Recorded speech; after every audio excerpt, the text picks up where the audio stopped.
Ang dating Pangulong Duterte pinatawag ng Quadcom. At ang ginamit na pamamaraan ay yung isinasaad sa saligang batas, inquiry in aid of legislation. Natupad po ba yung inquiry in aid of legislation? Paano po in aid of legislation kung ang tatawagan nilang resource persons para humarap sa paglilitis na yon ay puro kalaban ng dating Pangulo? Alam po ninyo lahat yon. Pinagtatanong nila yung Pangulo base doon sa mga sinumpaang salaysay at affidavit nung kanyang mga inusig nung kanyang panahon sa war on drugs. Hindi naman ipinatawag ang mga taong maaring makapagbigay sa kanya ng tulong upang ipaliwanag ang war on drugs. Hindi ipinatawag ang mga Solicitor General sa kanyang panahon.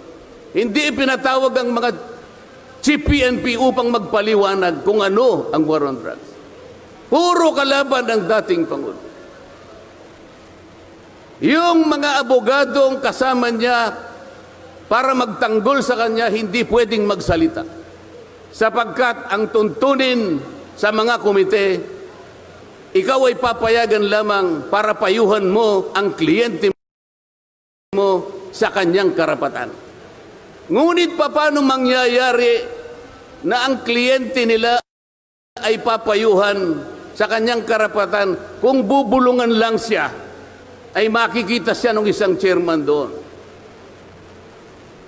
Attorney, huwag mong bubulungan yan. Iko-contempt kita.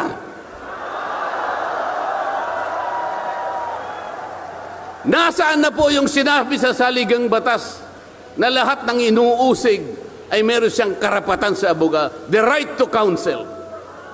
Wala na po.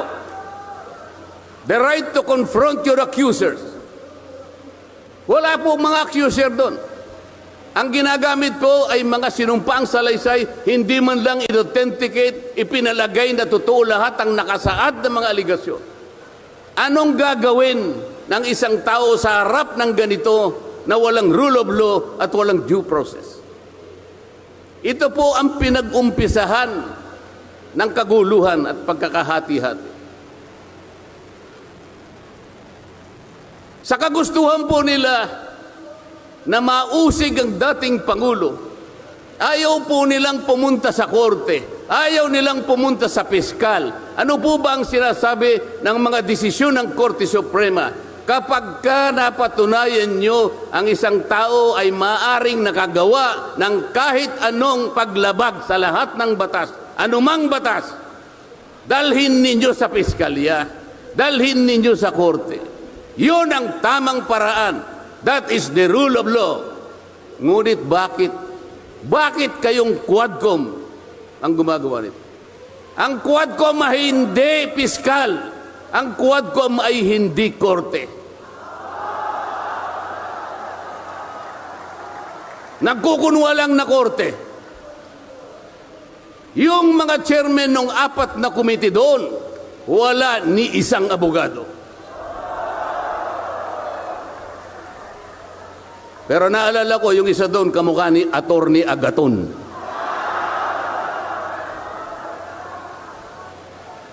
So sa halip na ang unahin ay yung kapakanan ng mamamayan, sa harap at liwanag ng napakaraming nakabantang panganib sa atin, sa ekonomiya, panglipunan, pangseguridad, korupsyon, katiwalian, bakit ang inuuna ay usigin ng isang tao na hindi naman ipadadaan sa tamang proseso ng batas? Pangalawa, tinawag po nila ang pangalawang Pangulo sa 2 pagkakataon. Una po, nung magpipresent siya ng budget.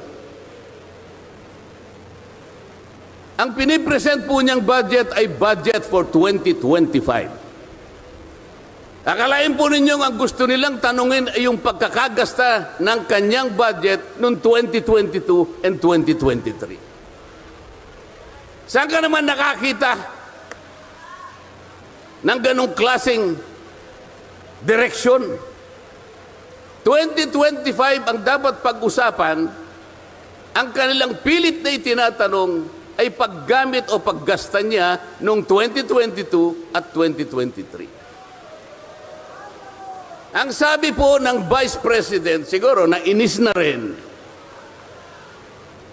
I forgo my opportunity to defend this 2025 budget and I leave it to the discretion of the House of Representatives as presented. Oh, ayaw pa nilang tanggapin. Nang ibig sabihin, ayaw ko nang idepensa sa inyo. Bahala na kayo. Kung anong gusto nyong ibigay sa akin, bahala na kayo. Ano pong ginawa nila? Hindi. Kinakailangang masagutin mo lahat ito. Walang exempted dito. Kahit anong ngayon siya, kailangan namin tama po yung lahat po ng paggasta ng pera ng bayan ay kailangan pong suriin. Totoo po yun. Ngunit meron pong pagkakataon at panahon sa paggawa nito. Hindi po sa panahon ng pipresenta ng budget. So ang ginawa po nila, tinawag uli ang pangalawang Pangulo sa isang pagdinig sa isang committee na kung tawagin ay Committee on Good Government. Alam po ninyo yung pagsisimula nila para magkaroon ng katwiran na masabi na ang Vice President? Kinasangkapan nila yung isa sa amin, isang representative sa Maynila, tumindig at nag-privilege speech. Yung subject matter po ng kanyang privilege speech ay kaugnay po ng budget na pinagtatalunan na po sa plenaryo at sa committee. Sa tuntunin po ng House of Representatives, no one should avail of the privilege hour if the subject matter is related to a pending bill. Nandun na po yung bill sa baba. Pinagsalita pa po yung isa. Nung banggitin ko po ito, nire-raise ko po, sabi ko, wala pong katwiran ito. Kailangan po tindigan ninyo, sundin ninyo ang ating tuntunin. Kapag hindi tayo sumunod sa ating tuntunin, sinong maniniwala sa atin na tayo'y may karapatang gumawa ng batas para sa ikabubuti ng ating bansa?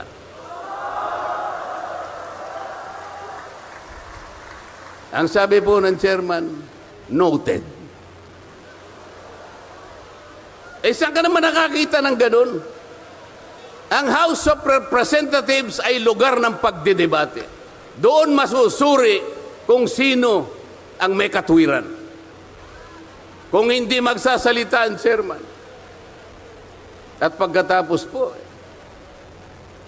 sinabi ko pa, bakit baka ako, dahil lamang sa isang manifestation ng isa sa amin, ginawa na naman ninyong isang motu proprio action. Yung motu proprio po ay, ibig sabihin, ang komite sa kanyang sarili ay pwedeng mag-imbestiga sa sarili niya. Pero ginamit nila yung manifestation ng isa sa amin. Mali na naman po yun. Hindi po dapat ganun. Nung i-raise ko po yun, ayaw na naman po nilang pumayag. Samantalang ako po, I delivered a full privilege speech. DepEd din ang pinag-uusapan nun.